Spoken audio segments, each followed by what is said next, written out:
أعوذ بالله من الشيطان الرجيم. بسم الله الرحمن الرحيم.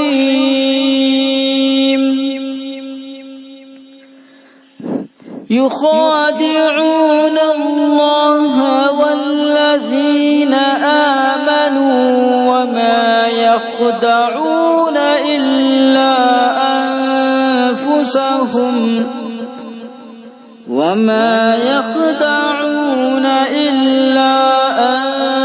أنفسهم وما يشعرون.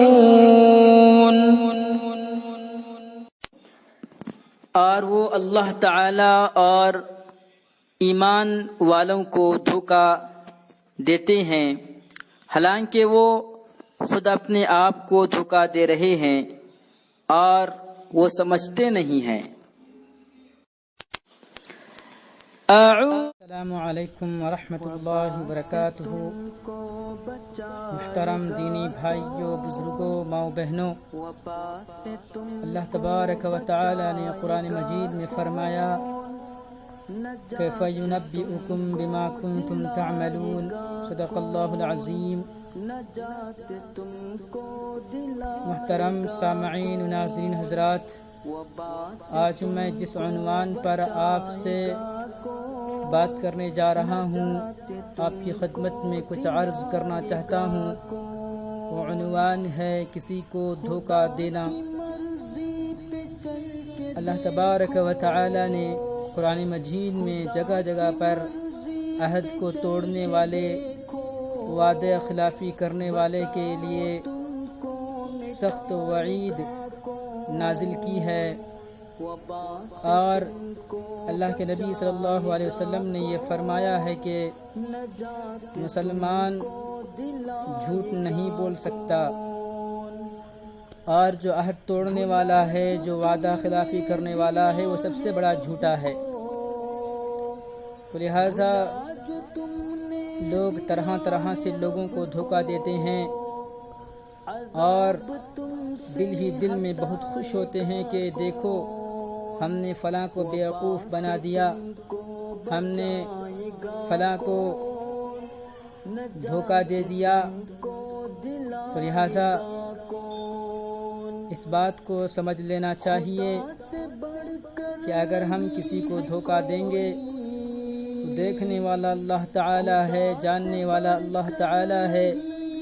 فَيُنَبِّئُكُم بِمَا كُنتُمْ تَعْمَلُونَ، کہ جو تم کیا کرتے تھے اللہ تبارک و تعالی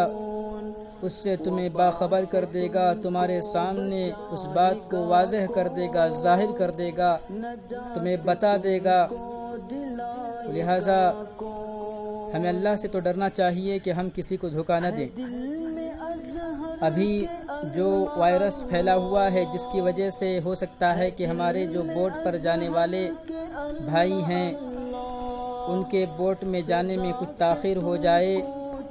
یا ہو سکتا ہے کہ وقت پر ہی اللہ تبارک و تعالی ان کے لیے روزگاری کا راستہ کھول دیں۔ لیکن اس موقع پر مجھے ایک بات یہ کہنی ہے کہ سننے میں آتا ہے کہ بہت سارے حضرات جو بوٹ سے واپسی سے پہلے ہی بوٹ کے جو ذمہ دار ہوتے ہیں، جو بوٹ کے مالک ہوتے ہیں، ان سے پیسہ لے لیتے ہیں، ایڈوانس میں پیسہ لے لیتے ہیں کہ ہم اگلے سال آپ کی بوٹ پر ہی کام کریں گے، کسی اور بوٹ پر کام نہیں کریں گے۔ تو یہ بڑی اچھی بات ہے کہ چلو آپ ان سے وعدہ کر کے آ رہے ہیں، لیکن اگر کوئی وعدہ خلافی کرتا ہے، کوئی وعدہ توڑتا ہے، پیسہ تو لے لیتا ہے، لیکن پیسہ لینے کے بعد جب اپنے گھر آتا ہے تو اس کی نیت بدل جاتی ہے، یا پھر پہلے سے ہی وہ دل میں یہ ٹھان لیتا ہے کہ میں اس شخص کو دھوکا دے دوں گا، پیسہ تو لے لوں گا لیکن اس کی بوٹ پر کام نہیں کروں گا، اس کو چونا لگا دوں گا۔ لہٰذا یہ اس کی غلط فہمی ہے، یہ خود اپنے آپ کو دھوکے میں رکھ رہا ہے کہ چاہے وہ کسی اور کو یہ سمجھے کہ میں دھوکہ دے رہا ہوں، چاہے جتنی بار بھی دھوکہ دے، جتنی بار بھی لوگوں کو بیوقوف بنانے کی کوشش کرے، لیکن اللہ تعالیٰ کے سامنے وہ باتیں حاضر ہیں۔ اللہ تبارک و تعالیٰ ان باتوں کو جانتا ہے، اس کے عہد کو جانتا ہے، اس کے وعدے کو جانتا ہے۔ تو مسلمان کا یہ کام ہی نہیں ہے کہ وہ لوگوں کو دھوکہ دینے والا ہوتا ہے۔ ہاں، اگر ایسا کچھ بعد میں پیش آیا کہ وہ بوٹ پر نہیں جا سکتا ہے تو وہ اپنے اس مالک کو اطلاع کر دے کہ میرا فلاں مسئلہ درپیش ہے، میں بوٹ پر نہیں آ سکتا ہوں اور میں تمہارا پیسہ جلدی سے جلدی واپس کرنے کی پوری کوشش کروں گا۔ ہو سکتا ہے کہ بوٹ کا مالک اس کو اور مہلت دے دے یا اس کو معافی کر دے، کیونکہ اس نے سچ بولا ہے۔ اس نے یہ چاہتا تو مجھے دھوکہ بھی دے سکتا تھا، اور پھر مالک کی نظر میں اس کی عزت بڑھ جائے گی۔ اس کے برخلاف ہم نے سنا ہے، بار بار سنا ہے کہ لوگ بوٹ والے سے پیسہ لے لیتے ہیں، جب اپنے گھر واپس آتے ہیں آخری وقت میں، جب واپس آ جاتے ہیں تو پھر اس بوٹ پر جاتے نہیں ہیں۔ یہ بڑی شرم کی بات ہے، کیونکہ ایک لقمہ بھی اگر وہ ان پیسوں سے کھاتا ہے جبکہ اس کی نیت مالک کو دھوکہ دینے کی ہے، تو پھر وہ گویا کہ وہ کھانا نہیں کھا رہا ہے بلکہ جہنم کی آگ کو کھا رہا ہے، جہنم کی آگ کو اپنا نوالا بنا رہا ہے، جہنم کی آگ کو نوالا بنا کر اپنے پیٹ میں ڈال رہا ہے، اپنے بچوں کی، اپنی بیوی کے پیٹ میں ڈال رہا ہے، اپنے گھر والوں کے پیٹ میں ڈال رہا ہے، اور وہ اس خوشی میں ہے کہ میں نے فلاں کو دھوکہ دے دیا، جبکہ اللہ ہی فرماتے ہیں کہ دھوکہ تو وہ خود اپنے آپ کو دے رہا ہے۔ جس طرح سورہ بقرہ میں اللہ تبارک و تعالیٰ نے منافقین سے مخاطب ہو کر یہ کہا تھا کہ تم مسلمانوں کو دھوکہ نہیں دے رہے ہو بلکہ تم خود اپنے آپ کو دھوکہ دے رہے ہو۔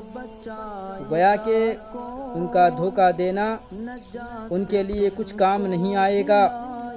وہ بڑی غلط فہمی میں ہیں۔ میں یہ کہنا چاہتا ہوں اپنے ان بھائیوں سے کہ کبھی کسی کو دھوکہ دینے کے کام نہ کریں، خاص کر کے بوٹ پر جانے والے حضرات۔ ماشاءاللہ وہ کتنی تکلیف اور مصیبت کو سہتے ہوئے کام کرتے ہیں، ان کے سامنے ہر وقت موت رہتی ہے، پھر بھی وہ اپنے گھر کا خیال کرتے ہوئے، اپنے بیوی بچوں کا خیال کرتے ہوئے اپنے گھر سے دور، اپنے بچوں سے دور، اپنے گھر والوں سے دور رہ کر کمائی کرتے ہیں۔ کتنی اچھی کمائی ہو اگر اس میں دھوکہ نہ ہو، اور ساتھ ہی ساتھ اللہ کی عبادت بھی شامل رہے کہ بوٹ پر رہیں تب بھی نماز کی پابندی کرتے رہیں۔ اگر نماز نہیں پڑھیں گے تو اللہ کی طرف سے ہو سکتا ہے کہ عذاب اترے۔ پھر دیکھتے ہیں ہم، سننے میں آتا ہے کہ فلاں بوٹ ڈوب گئی، ایک بھی شخص نہیں بچا۔